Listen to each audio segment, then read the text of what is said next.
Haven't been formally introduced, Captain. Though given the circumstances of our first meeting, that's hardly surprising. I'm Major Joanne Vargas.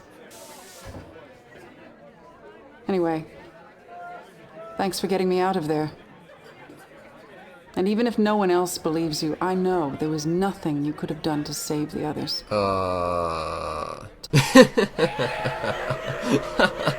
Crusader. No remorse. It's made by Origin.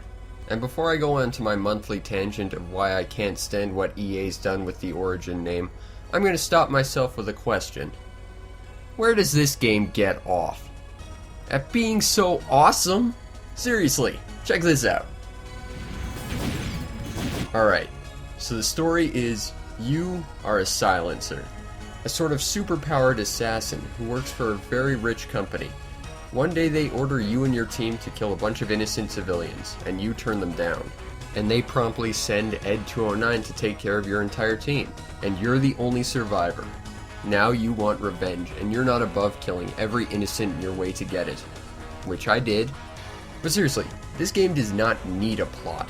It is just insane fun. But before I cover the highlights of this game, because I've got a lot to gush about, I want to talk about the negatives. First of all, it's an isometric shooter.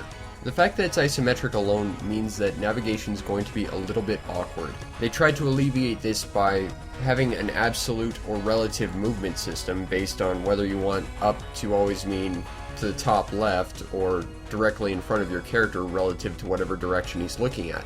And that's cool, but that doesn't change the fact that it's hard to navigate the environments. Mainly because an isometric perspective means that it's hard to see the other sides of certain objects. Walls will always get in your way, and entrances and objects and even enemies can be hidden in them. They tried to fix this with the select button, which allows you to toggle on or off opacity to the walls, which is cool, but as soon as you walk a certain distance away from the walls, it shuts off, and if you want to see around a wall again, you're going to have to hit the button again. I don't know why this wasn't a constant. Because if that were a constant, figuring out your way around these environments would be infinitely easier. The second biggest complaint I have are the controls. Now, I already mentioned how the character has awkward isometric movement, but your silencer also handles like a tank. On top of that, it feels like a PC game that was ported to the PS1 and tried to incorporate an entire keyboard's worth of controls on a PS1 controller. Which it was. But this also means that to use your items, you have to either use triangle plus up to use the item you have, triangle plus down to use spider drones, triangle to the left to heal you, triangle to the right to recover energy. It ends up being way more complicated than it needs to be. But at the same time, this is more a flaw of the age, rather than this title specifically.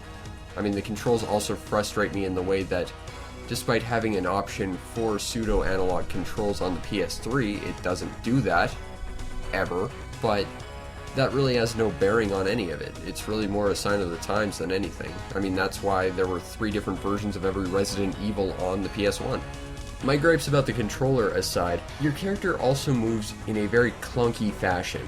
Sure, there's jumping and somersaulting, which helps you avoid traps and stuff, but it's still very slow. Your character feels very clunky. And that's a bit of a shame. But that aside, honestly, everything else about the game is great. I mean, look at the gameplay. It's strategic.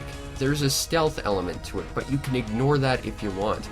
But if you do follow the stealth element, you can hack computers to find secrets about the environment. You can find codes which activate different doors and security systems. Hell, if you don't set off any alarms in certain areas, you can even commandeer the corporation Ed 209s to shoot up a bunch of enemies. And that's awesome! The weapons are great, they take enemies down really quickly and just feel satisfying to use. And this leads me to one of the biggest things about the style of this game. It just looks gorgeous! Okay, well, not the environment. You see the first 5 gray tiles, you've pretty much seen the entire environment, but the kills in this game are great.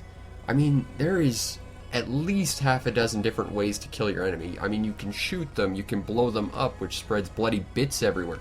You can electrocute them, you can disintegrate them, you can set them on fire if you want.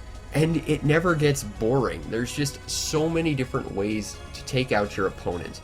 innocents will surrender in front of you if you run up to them. And if Rise of the Triads have taught you anything, it's to shoot them too, because they generally have what you need, or will shoot you in the back if you don't take them out. Traps are generally kind of tricky to navigate. If you've alerted an enemy, you can very easily get stuck in a level. There's always a way out, you just have to find it, but then you have to deal with the death traps around, and even additional reinforcements.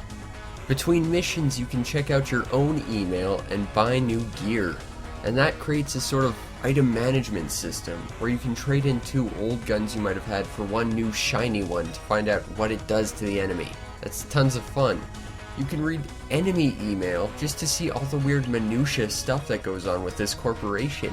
And quite possibly best of all, literally everything explodes when you shoot it. That just makes wildly firing at anything fun. Well, except for the chairs. They just spin when you shoot them.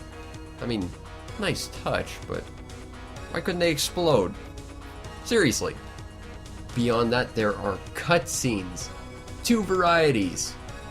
I mean, you've got the standard CGI, no, it doesn't look half as good as Reboot, which came out before this kind of look, which is okay.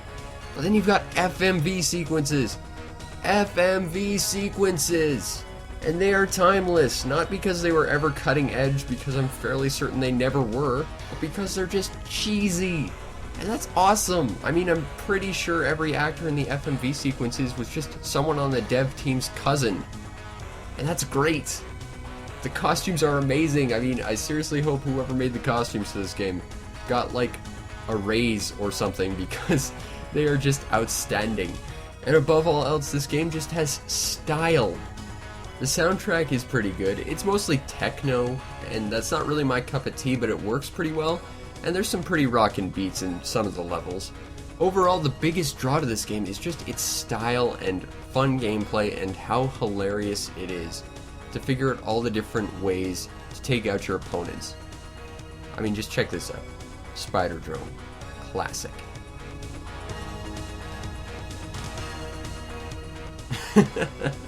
That was great. Oh man, this game is fantastic. And you can pick it up for pennies. You can get this on the PS1, the Sega Saturn, and if you don't have a Sega Saturn, go buy a Sega Saturn. Along with a copy of Astal, Nights into Dreams, Panzer Dragoon, Clockwork Knight. I think there was a game called Mystaria. Gotta track that down myself, because you need a Saturn. As well as on the PC, which was re-released on Good Old Games, along with an expansion pack. Overall, this game is awesome. I don't know how I didn't know about this game back then, but it is tremendous. And the biggest crime of all, the biggest crime, is the fact that we're probably never going to see a sequel to this game. Because, of course, Origin closed its doors and was absorbed into EA, and I don't see them ever putting their pitchfork down to stop selling DLC to us so that we can get another awesome game like this anytime soon. Not that I'm opinionated or bitter, although I am both of those things. It's just a shame that we will probably never see an actual sequel to Crusader No Remorse, because this might be one of the top tier titles of the PS1. If you have some way of playing this, you have got to get this, because it is great. You're not authorized.